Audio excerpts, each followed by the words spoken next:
Hello students, I am Sonika Rumba and today I am here to teach you our history of class 4 and our subject is SST. So today we will do part 5 of this topic. ठीक है, आज हम part 5 में पहुंचे जिस topic के है ना, और this is the end part. ये हमारे दिस टॉपिक का लास्ट पार्ट है, पार्ट 5. ओके, तो जब हमने ये टॉपिक किया था है ना, हमारे हिस्ट्री का, हम इंडिया के जो हिस्ट्री है वो सब हमने जो किया था उसमें बहुत डिफिकल्ट वर्ड्स था है ना, इसका मीनिंग आप लोग को पता नहीं था. और ये जो वर्ड है इसका मीनिंग क्या है ना, तो आज हम पहले वर्ड मीनिंग से स्टार्ट करेंगे. तो नंबर 1 पर है glorious, and the meaning of glorious is beautiful और वंडरफुल. ठीक है, क्योंकि हमारे इंडिया के जो भारत के जो हिस्ट्री है वो बहुत अच्छा है, बहुत ब्यूटीफुल, बहुत सुंदर है ना. तो glorious and meaning is beautiful और wonderful. Number 2 is heritage, and the meaning of heritage is property that is or may be inherited. यानी कि विरासत में मिला हुआ है ना, तो विरासत जिसे हम हिंदी में विरासत बोलते हैं. तो हेरिटेज प्रॉपर्टी दैट इज और may be inherited. Number 3 is civilization, and the meaning of civilization is human development. ठीक है, तो what is the meaning of civilization? Human development. Number 4 is granary, and the meaning of granary is a storehouse of grain. जहाँ पर अनाज रखा जाता है उसे हम बोलते हैं granary. Number 5 is migrated, and the meaning of migrated is roam or travel. ठीक है, ट्रैवल करना जिसे हम बोलते हैं migrated. And number 6 is settlement. And the meaning of settlement is agreement. यानी कि जब आप लोग सेटल करते हो बात है ना, तो अग्री करते हो, so the meaning of settlement is agreement. And number 7 is ceremonies, and the meaning of ceremonies is a formal religious और पब्लिक ओकेजन. सो ये जो सब कभी कभार रिलीजियस ओकेजन होता है एंड पब्लिक ओकेजन भी होता है ना, उसे हम बोलते हैं ceremonies. Number 8 is emerge, and the meaning of emerge is moved out of or away from something and become visible. emerge यानी उभरना, visible होना. ठीक है, इंग्लिश मीनिंग है move out of or away from something and become visible. Number 9 is conquered, and the meaning of conquered is to defeat in a battle, यानी कि हराना battle में. ठीक है. Number 10 is descent, and the meaning of descent is an instance of descending act of coming down. यानी कि descend होना, coming down. ठीक है, इसे बोलते हैं descent. Number 11 is fiercely, and the meaning of fiercely is aggressive manner. बहुत गुस्सा होना, बहुत aggressive manner. ठीक है. Number 12 is flee, and the meaning of flee is run away, यानी कि भागना. flee, to flee away, run away है ना. Number 13 is exploited, and the meaning of exploited is to use for one's own advantage, यानी कि खुद के advantage के लिए दूसरे को परेशानी देना है ना, exploited. जैसे कि किस तरीके से ब्रिटिशर्स ने हमारे इंडियंस को एक्सप्लॉइट किया है ना. तो the meaning of exploited is to use for one's own advantage. So ये रहा हमारा वर्ड मीनिंग. तो एक बार हम फिर से रिविजन करते हैं एक बार. Glorious, and the meaning of glorious is beautiful or wonderful. Number 2, heritage, and the meaning of heritage is property that is or may be inherited. Number 3, civilization, and the meaning of civilization is human development. Number 4 is granary, and the meaning of granary is a storehouse of grain. Number 5 is migrated, and the meaning of migrated is roam or travel. Number 6 is settlement, and the meaning of settlement is agreement. Number 7 is ceremonies, and the meaning of ceremonies is a formal religious or public occasion. Number 8 is emerged, and the meaning of emerged is move out of or away from something and become visible. Number 9 is conquered, and the meaning of conquered is to defeat in a battle. Number 10 is descent, and the meaning of descent is an instance of descending act of coming down.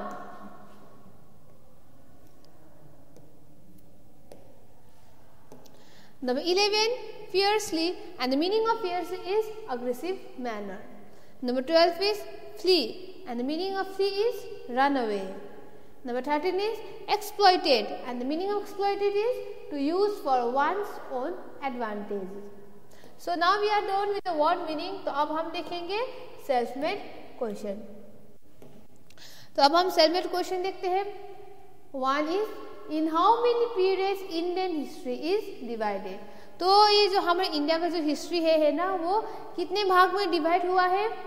Answer is Indian history is divided into 3 periods, यानी कि 3 periods में divide हुआ है हमारे India के history. Number 1 is ancient period, medieval period and modern period. ठीक है. और ये जो एंशिएंट पीरियड है वो बिफोर 600 सेंचुरी हम एंशिएंट पीरियड बोलते हैं, बिफोर 600 सेंचुरी. और मिडिवल पीरियड जो है वो from 700 century to about 1750 century तक हम इसे मिडिवल पीरियड बोलते हैं. 700 century to about 1750 century. And modern period है जो वो है फ्रॉम 1750 टू 1947. मॉडर्न पीरियड कब से है? 1750 टू 1947. ठीक है. So in how many periods Indian history is divided? Answer is Indian history is divided into 3 periods. They are ancient period before 600 CE, medieval period from 700 CE to about 1750 CE, and modern period from 1750 to 1947.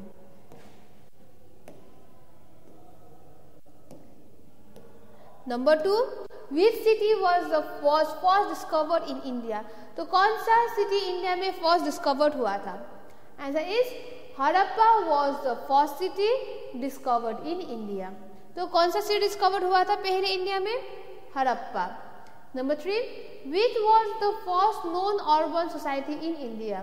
तो India के जाने माने पहला urban society कौन सा है? The first known urban society in India. तो first known urban society India के कौन सा है? Indus valley civilisation.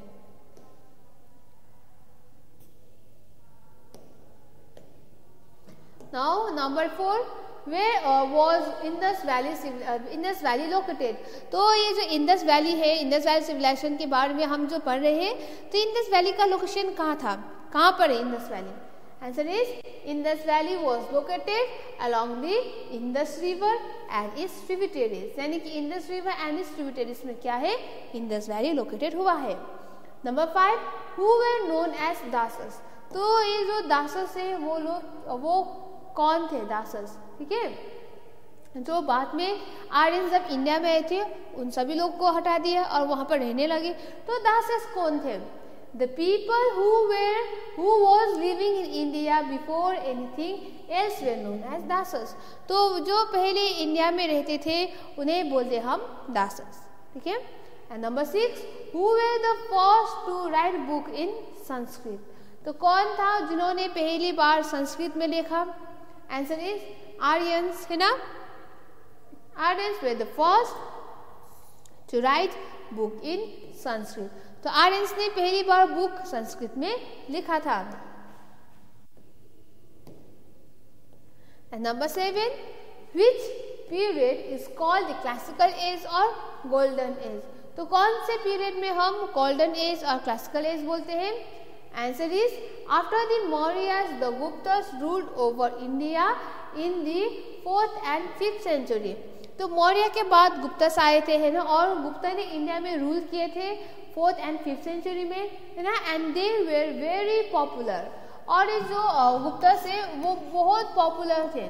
गुप्तस में वेरी पॉपुलर, है ना. They were very popular rulers and India became a rich country under their rule. तो जब गुप्तस आए थे, है ना, अंडर गुप्तस इंडिया बहुत रिच हुए थे, है ना. इसीलिए this period is called the classical age और द गोल्डन एज. तो इसीलिए गुप्ता एज है से हम क्लासिकल एज और गोल्डन एज भी बोलते हैं. Number 8, who was the founder of Delhi Sultanate? तो दिल्ली सल्तनत का फाउंडर कौन था? Answer is Qutubuddin Aibak was the founder of Delhi Sultanate. तो कौन था फाउंडर ऑफ दिल्ली सल्तनत?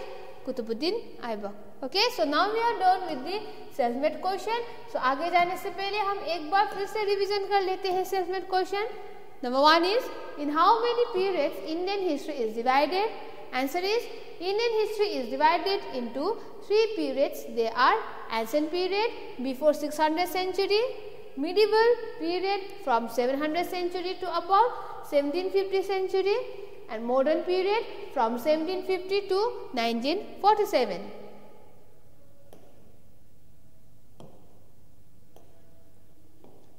Which city was first discovered in India? And the answer is, Harappa was the first city discovered in India. Number 3, which was the first known urban society in India? वो पहला urban society कौन सा था India के? The first known urban society in India was Indus Valley Civilization. तो first known urban society कौन सा है? Indus Valley Civilization. And who were known as Dasas? So, number 4 is, where was Indus Valley located? Indus Valley was located along the Indus River and its tributaries. तो Indus Valley कहाँ पर है? Indus River and its tributaries में. Number 5, who were known as Dasas? तो Dasas कौन थे?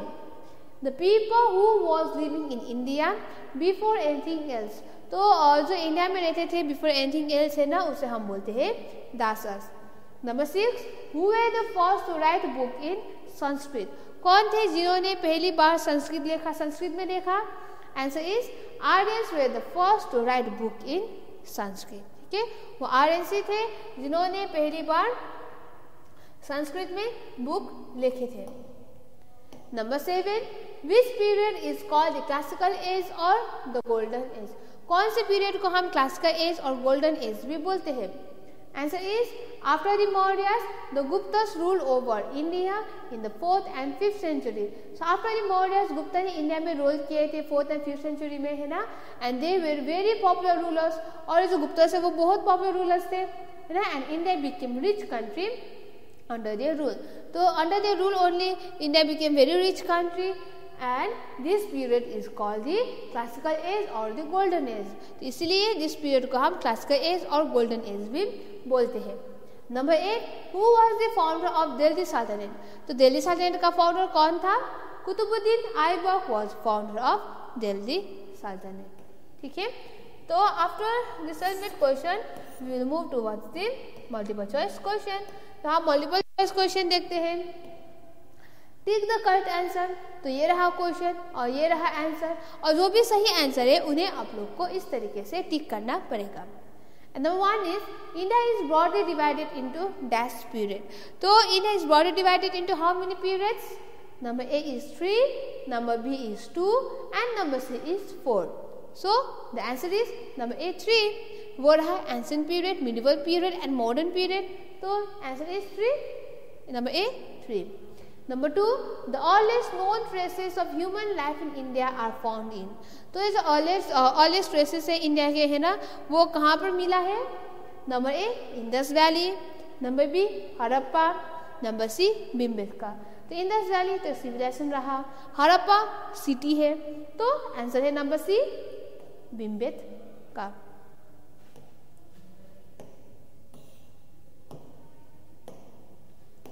Number 4, around 1500 BCE, the Dash came to India from Central Asia.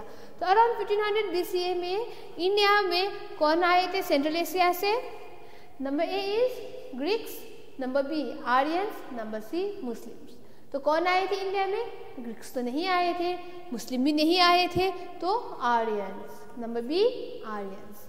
Number 4, चंद्रगुप्ता's grandson was number A Ashoka, number B Akbar, number C Shahjahan. तो चंद्रगुप्त मौर्य का grandson कौन थे? Number A Ashoka, B Akbar, number C Shahjahan. तो answer कौन है? Number A Ashoka. ठीक है,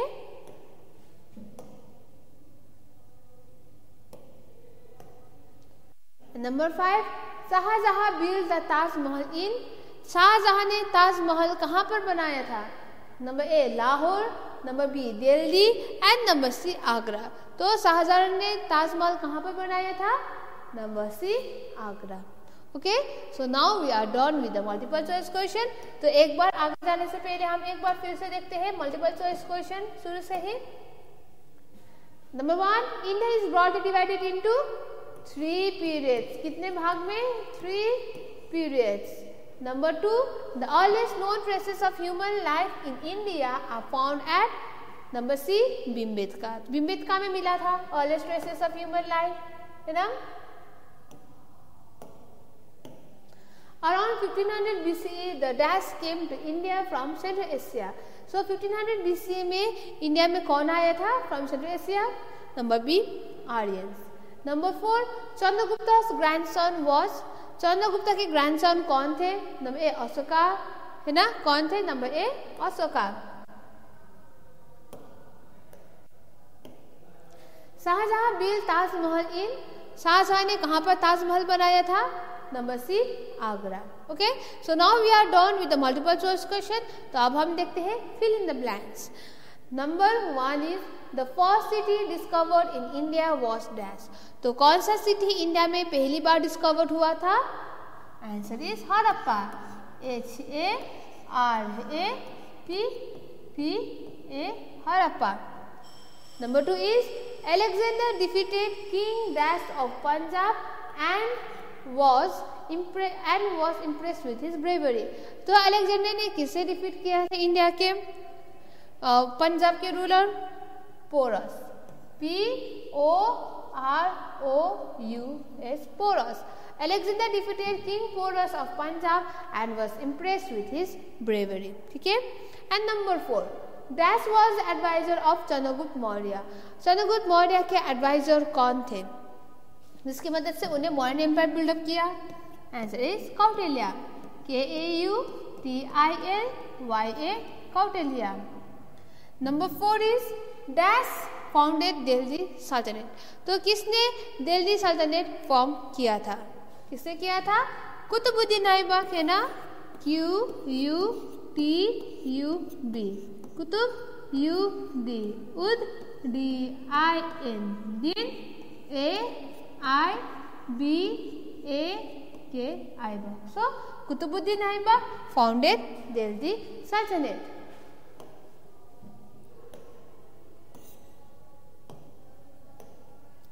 Number 5, the first ruler and founder of the Mughal Empire. जो कौन है first ruler and also the founder of the Mughal Empire? Babur. BABAR, Babur. Number 6, after the fall of the Mughal Empire, the Dash began to rule over India. तो after the fall of the Mughal Empire, किसने India में rule करना शुरू कर दिया? Answer is British. British came, है ना? So British, BRITISH, British. And number 7 is India attained Dash in 1947.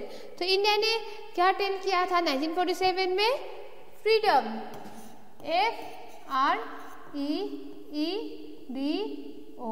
FREEDOM, freedom. Okay, so this is our freedom blanks.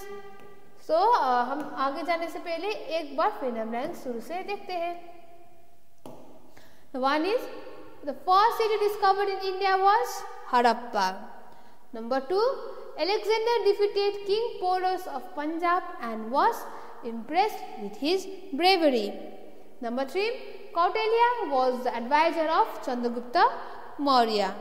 Number 4, Kutubuddin Aibak founded Delhi Sultanate.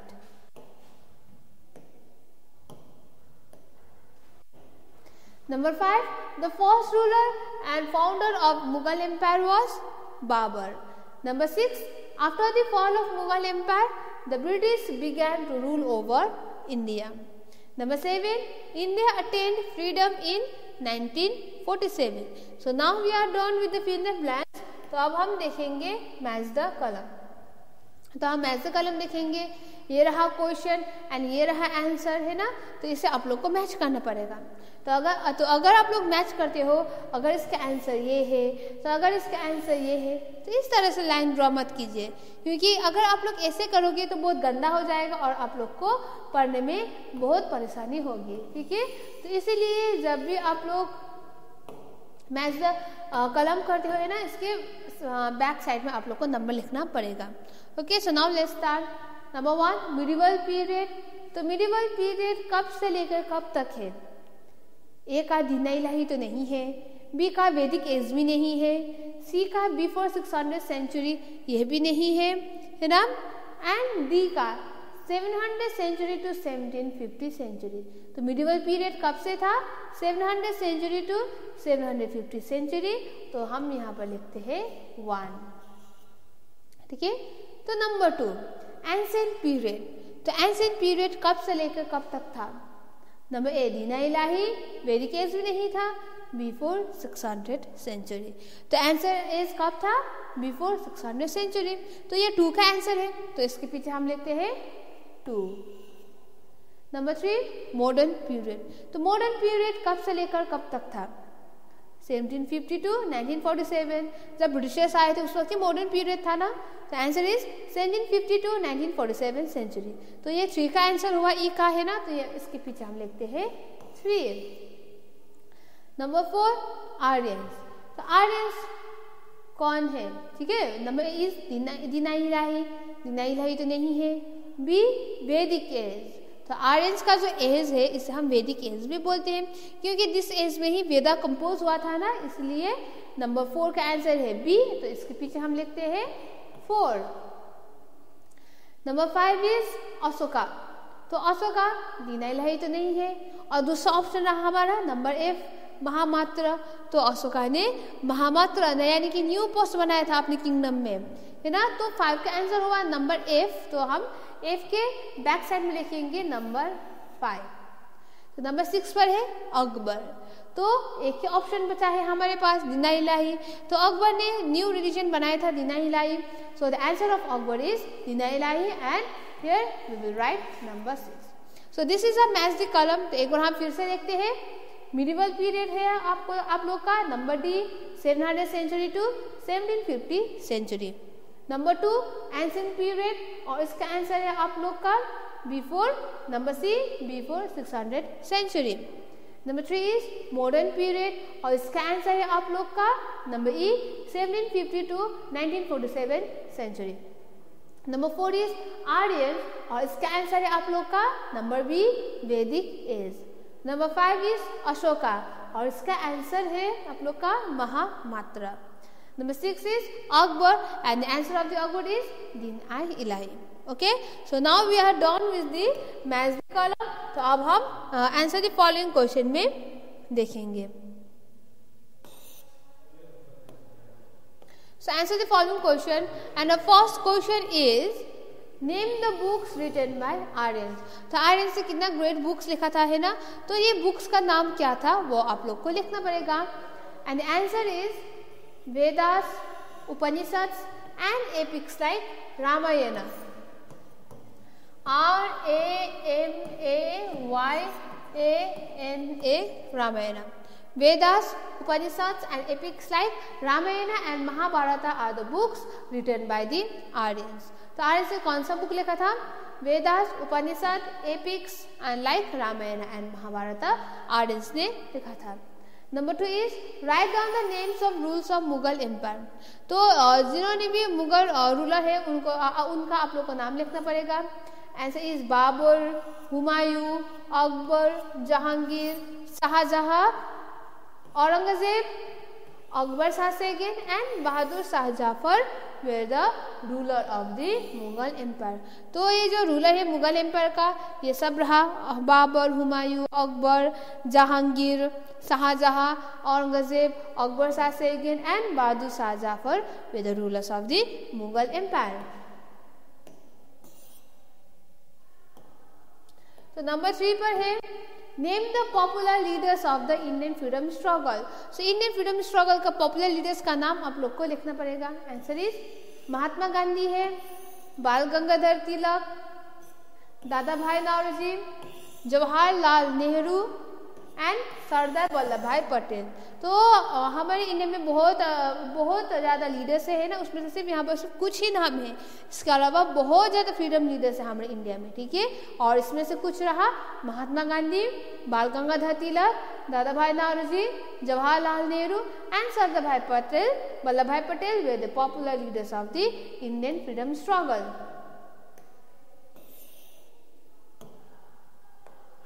Number 4 is describe in brief the various freedom movement started by the Indian freedom fighter. तो Indian freedom fighters में various movement launch किया था, है ना, हमने India को independent देने के लिए. तो ये डिफरेंट मूवमेंट क्या था?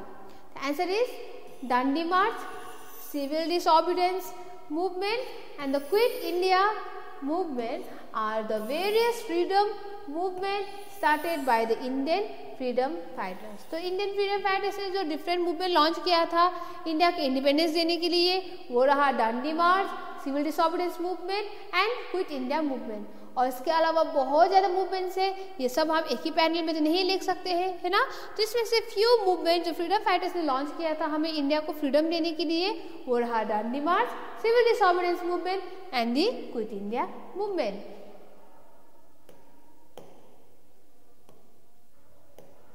तो this is the last question of this topic, है ना. ये हमारा लास्ट क्वेश्चन है. Number 5 is evaluate the reason why Ashoka accepted Buddhism. तो Ashoka who is the grandson of Chandragupt Maurya, है ना, उन्होंने क्यों एक्सेप्ट किया बुद्धिज्म. ठीक है, उन्होंने बुद्धिज्म क्यों एक्सेप्ट किया? यहाँ पर आंसर है in order to expand the boundaries. तो अपने जो एम्पायर है उनका एम्पायर एक्सपैंड करने के लिए, in order to expand the boundaries of his empire Ashoka for the war of Kalinga. तो अपने एम्पायर का जो बाउंड्री है वो एक्सटेंड करने के लिए अशोका ने कलिंगा वॉर फॉट किया इन 261 BCE. 261 BCE में कलिंगा वॉर हुआ था, जहाँ पर क्या हुआ, अशोका को बट बिकेम सो अपसेट, वो बहुत अपसेट हुआ by the bloodshed and the loss of life. तो जहाँ पर उन्होंने ब्लड देखा एंड लॉस ऑफ लाइफ देखा, वो सब देख के अशोका बहुत अपसेट हो गया, है ना. और उसके बाद उन्होंने क्या डिसाइड किया, that he decided not to fight any war. तो उसके बाद उन्होंने डिसाइड किया अब वो आगे जाके कोई भी वॉर नहीं लड़ेंगे, है ना. And this is the reason why Ashoka accepted Buddhism.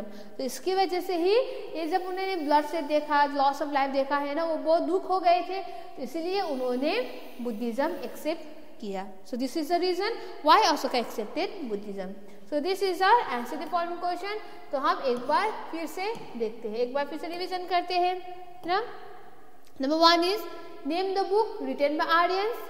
And the answer is Vedas, Upanishad and epics like Ramayana and Mahabharata are the books written by Aryans. Number 2 is write down the names of ruler of Mughal Empire. Answer is Babur, Humayun, Akbar, Jahangir, Shahjahan, Aurangzeb, Akbar Shah II and Bahadur Shah Jafar were the rulers of Mughal Empire.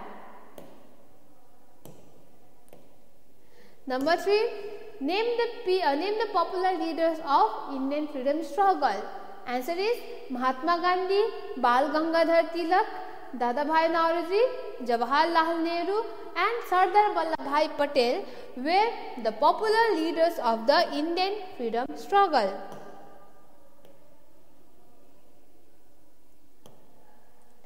Number 4 is describe in brief the various freedom movements started by the Indian freedom fighter.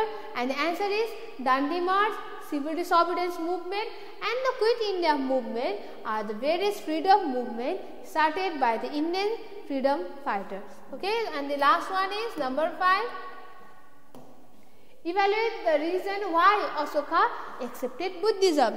So the answer is in order to expand the boundaries of his empire, Ashoka fought the war of Kalinga in 261 BCE but became so upset by the bloodshed and loss of life that he decided not to fight any war after that. This is the reason why Ashoka accepted Buddhism. Okay, so this is the last question of our topic, that is our history. ठीक है, तो इससे हम जिस topic के and में जाते हैं और हिस्ट्री, है ना. और and I hope you all have understood it very well. तो एक बार आप लोग भी घर में अच्छी तरीके से देखिए ये, ठीक है. तो इससे हम आज का टॉपिक एंड करते हैं, दैट इज आवर हिस्ट्री. और नेक्स्ट क्लास में हम नया टॉपिक स्टार्ट करेंगे, ठीक है. Next class we will move towards the new topic. Okay, so thank you students.